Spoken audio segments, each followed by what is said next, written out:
St Paul's Cathedral, for centuries a powerful symbol of the Christian faith in Britain.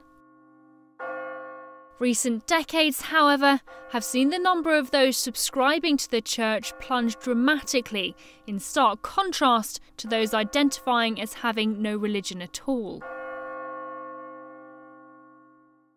But how much do we actually know about this diverse group, whose non-religious beliefs and worldviews are often complex and historically ill-defined?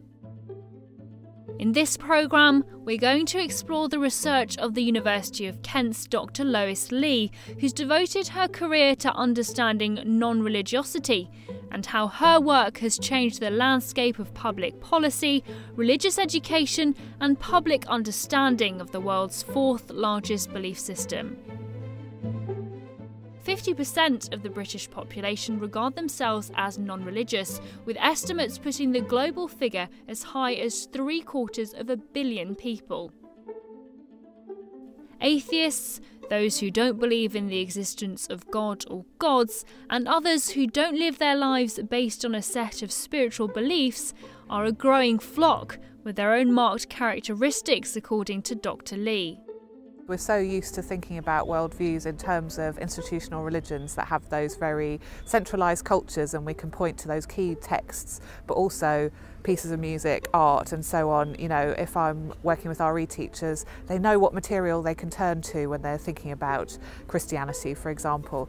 The non-religious, that's one reason why we think about the non-religious and atheists as not really being, there's nothing there to look at. Actually what's going on, we sort of find in our research is those cultural touchstones are there, but they're much more decentered. So there are beliefs that are shared between people, there are books that are important, there might be individual songs that have some kind of existential meaning, that have those kinds of materialist ideas in them and so on, but they're not so kind of easily pre-packaged or placed in one location that we can go and find them easily. So a lot of our research has been about uncovering those things. Mapping cultural touchstones has seen Dr Lee's work inform the most significant ruling for this group, when in July 2020, a High Court decision paved the way for legal recognition of humanist weddings in England and Wales. If it does gain full recognition in the eyes of the law, it's estimated 55,000 couples annually will register this status for their wedding. Lawmakers sometimes want to say, what are those key texts so that you can prove that your humanist beliefs look like religious beliefs? And we've been able through our research to say that's not an appropriate measure for showing the kinds of commitment that people do have to their humanist and other non-religious worldviews. We can't necessarily observe them in the same way that we're used to doing with religious organisations, but our research helps you observe them still and be concrete about that. So that's one of the kind of important ways that we've been able to support some of the campaigning that's been going on by Humanist UK in that case. Every religious couple in the UK has a choice of marriage. They can either have the civil secular marriage, which is not distinctive of any particular worldview or belief, which everyone has the right to have, or if they're religious, they can have a marriage that respects and incorporates their deepest beliefs and values, conducted by someone who shares those beliefs and values in the place that's most meaningful to them, the place of worship.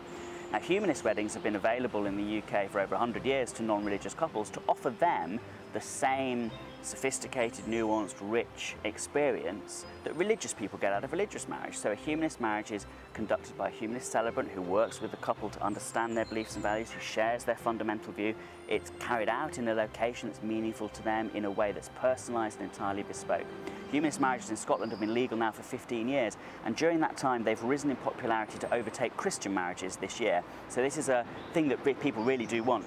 In England and Wales, the government has resisted making this sort of marriage available to couples, and it really is time that they acknowledge the demand for it, how easy it is to introduce, get out of the way of people's marriage preferences, and bring it into law. Lois Lee's contribution to the increasing recognition of non-religious beliefs in law by means of her contributions to legal cases as an expert witness, providing expert briefings to parliamentarians or to others in public life, has been second to none. It's been extremely important. The external perspective that academic research brings to our existence is priceless in terms of getting people to understand and to recognise the importance of those issues.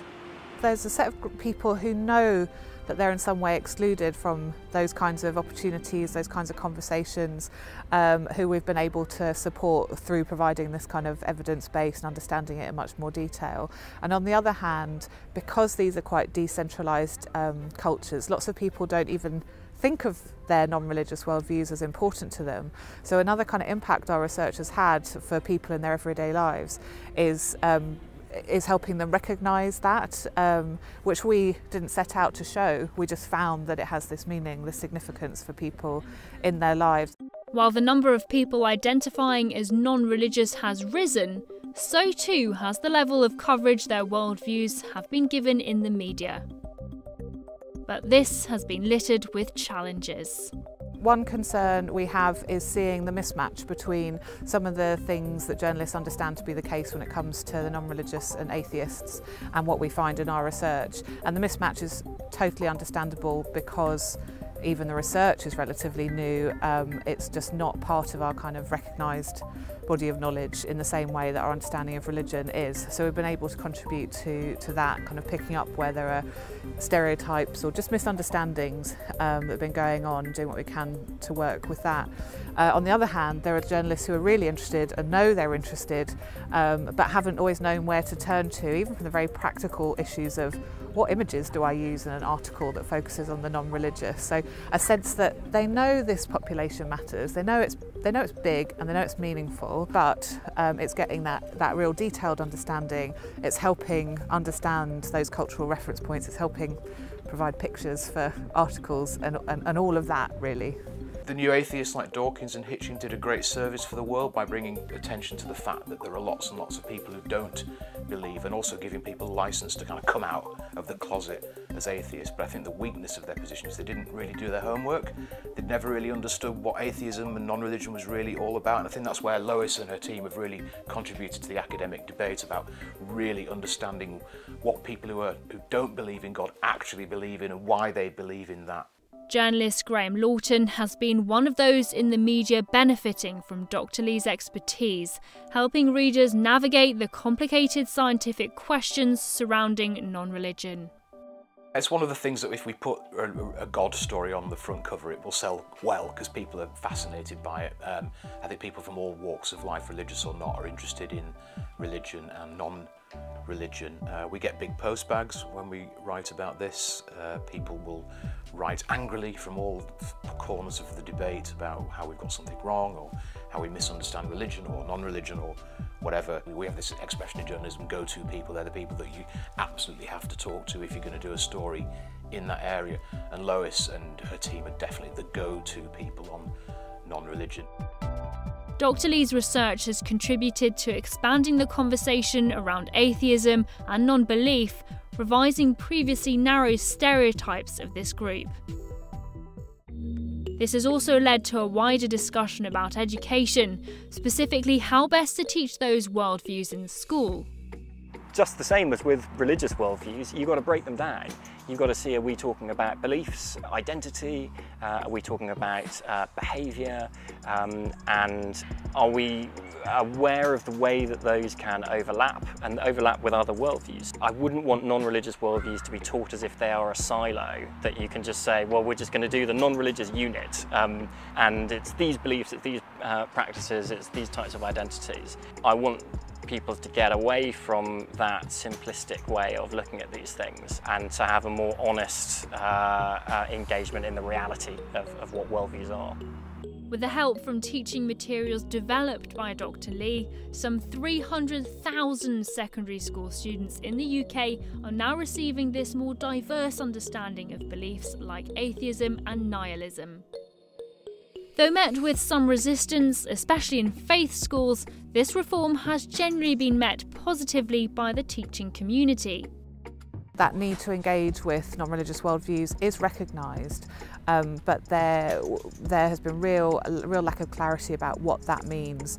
A lot of questions from our teachers and our practitioners about, well, if we're including non-religion in the classroom, where does the boundaries lie? Am I looking at communism?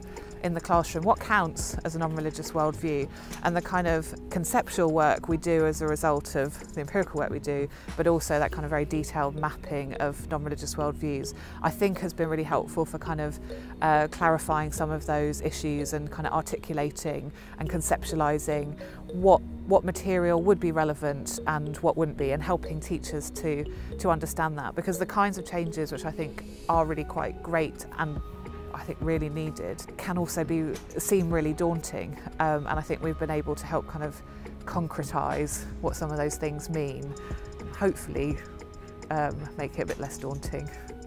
Dr Lee's work goes beyond the classroom and even beyond UK shores. Across 6 countries in 4 continents, she has led the largest global study of non-religious values and beliefs. Historically, places of worship like St Paul's have stood as testaments to the power of religion. But as atheists and the like grow in numbers, their views becoming increasingly commonplace worldwide in policy, the press and the classroom, are these statues of faith fast becoming relics of religion.